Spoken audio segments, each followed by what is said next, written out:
Bring in the prisoner.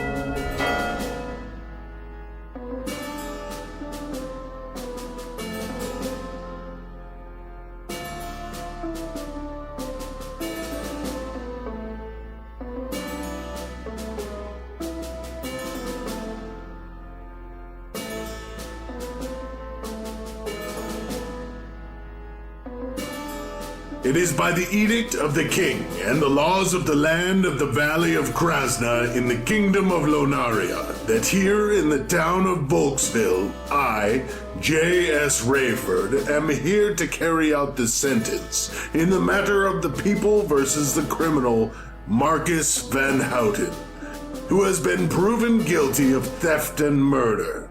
Does the criminal have anything to say? Let me head roll. I defended myself and stole to feed my own starving body.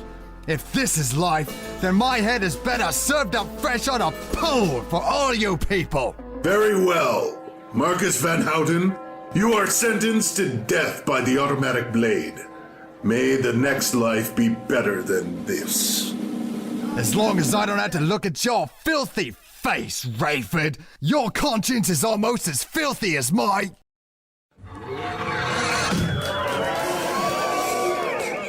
Take his head, tar it, and put it on a pike outside town to warn others of our justice. His headless body to a crow's cage to be pecked clean, and thus it is for criminals here. I will not tolerate them in my jurisdiction. Do you understand? You are all witnesses here today.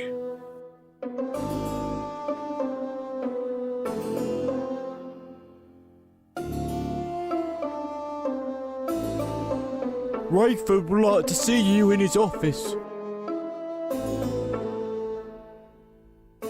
Hello there. You're a visitor to our town, I take it? Why, yes, I am. Just admiring the beauty of the area. The river is quite a sight. Yes, it is, stranger. Yes, it is. Might I have the pleasure of your name? Yes, my name is Mr. Rome. Mr. William Rome. Pleasure. J.S. Rayford, Town Magister. Pleasure. Well, I have some matters to attend to. Please stop by my office later. I'd love to chat with you some more. Sounds good. Good evening, lawman. Good evening, Mr. Rome. What an asshole. Well, since it looks like I'll be here a while, I should try to make a friend or something. The ground is compacted, rock hard, obviously from heavy use by the townsfolk. Around the edges of buildings and walls, sparse amounts of grass grows where people don't walk often.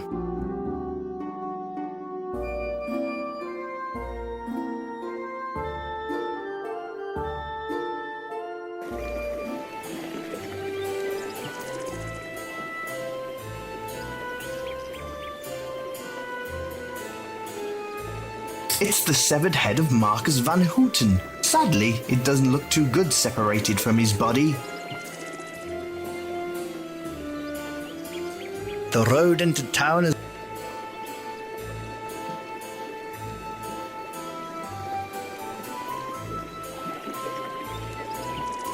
Hey there, Udo. Well, hello there, friend. How can I help you today?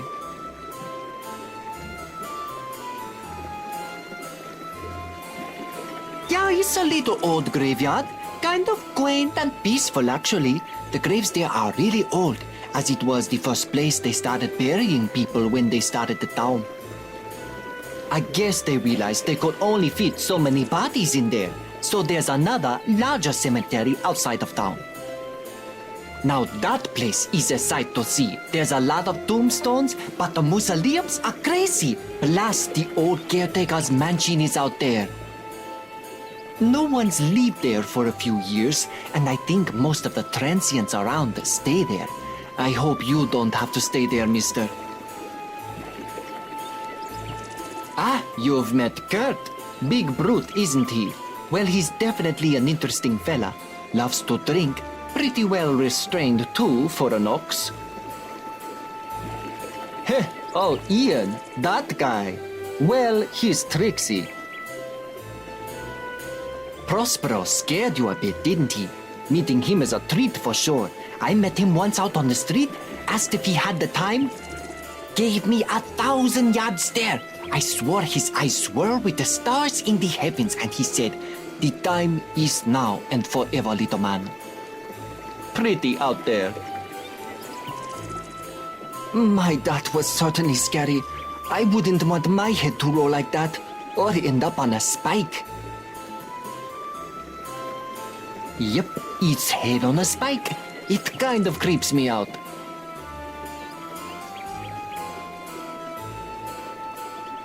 Good luck, sir. And remember, if you need anything, you come see Udo, alright? I'll take care of you.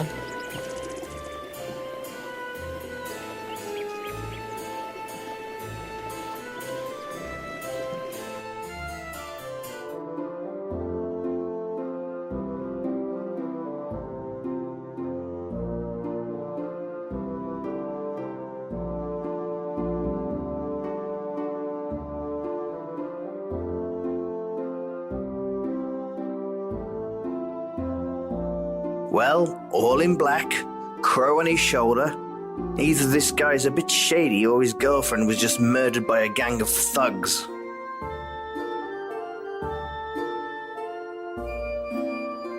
Hello there. What, mate? What can I do for you? The name's O'Burr. This is Costigan. Well, this is it. A sweet little town to call home. Well, the tavern is about as lively as we get around here. There's a farmer's market off in the corner of town. All kind of people hang out there. There's the regulars, but occasionally travellers show up to showcase their little oddities and all that. Oh, Golf's a prat. If he ever pesters me, it's usually for a blight to get a sausage or something. I just hand him one to shut him up. He gives it out worse to others in town, though. Frankly, I think he's dumb enough to get himself hurt or killed soon enough. Nice to meet you, friend. Good luck in your travels.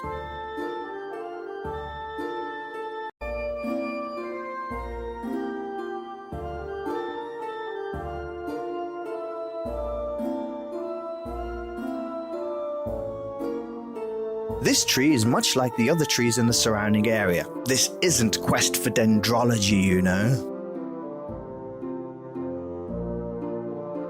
This little cottage is quaint. You wonder what kind of an arsehole lives there. You'd knock on the door, but you really have no desire to be polite. It's a well. Not much to see here. At least from up here.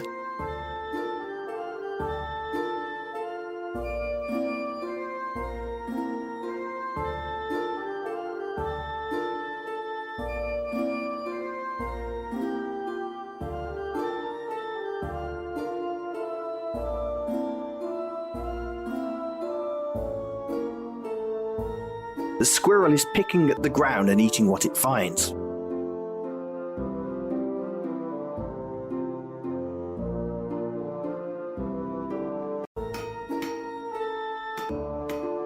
It's a horse. It probably belongs to the blacksmith. A blacksmith shop lays before you. As far as smithies go, this one looks awesome. Just kidding, it looks like a soot-covered dirt hole. But you're confident of two things. The owner reeks of sweat, and that his products are quality made.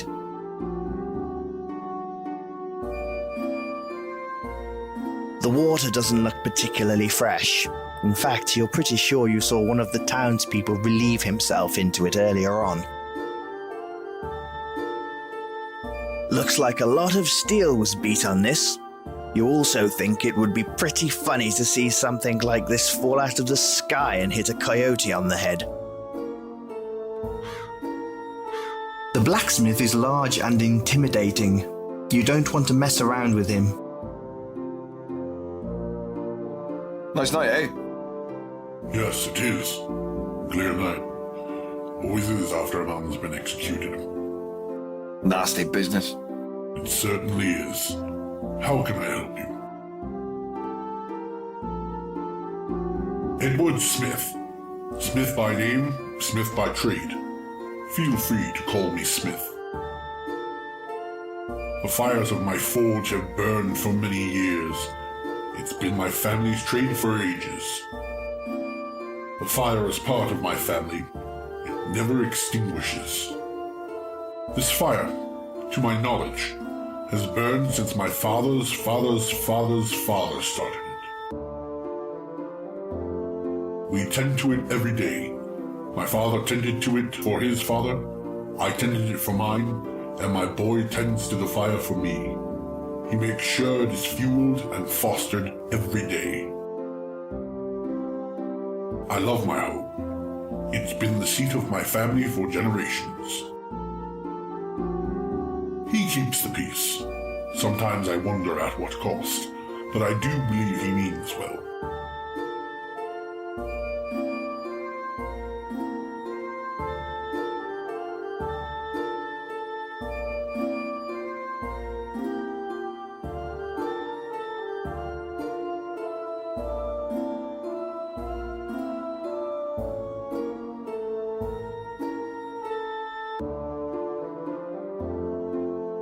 A blacksmith shop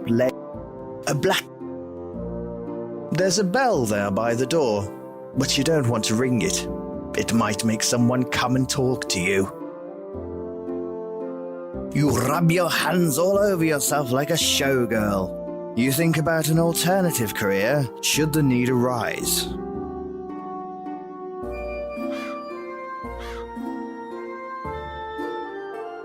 You ring the bell.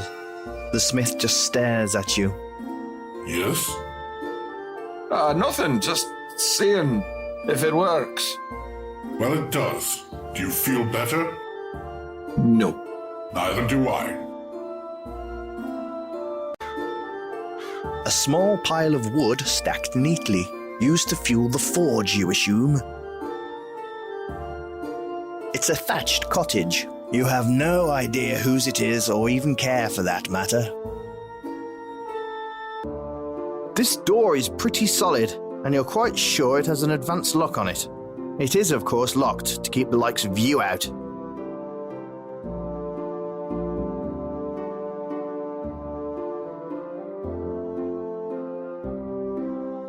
You notice a cluster of houses off behind the tavern.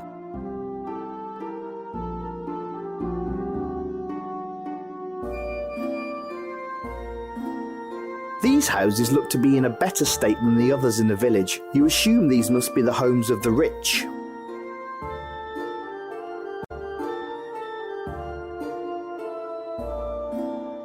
The Bank of Volksville. Considering the rustic look of the rest of the village, this seems almost out of place. Well, it looks like some rich arsehole tried to buy his way into peace and tranquility by erecting some temple to money in the middle of this quaint town. You hope he died in a fire. A few years ago, some villagers calling themselves Occupy Volksville staged a protest against the greed of the bank and merchants and erected a camp on the marble stairs. Their leader, Mikhail, from the village of Moor, was arrested by Rayford and executed in the town square, and thus the protest ended. This massive door seems to be carved of some ornate and heavy wood, probably very expensive.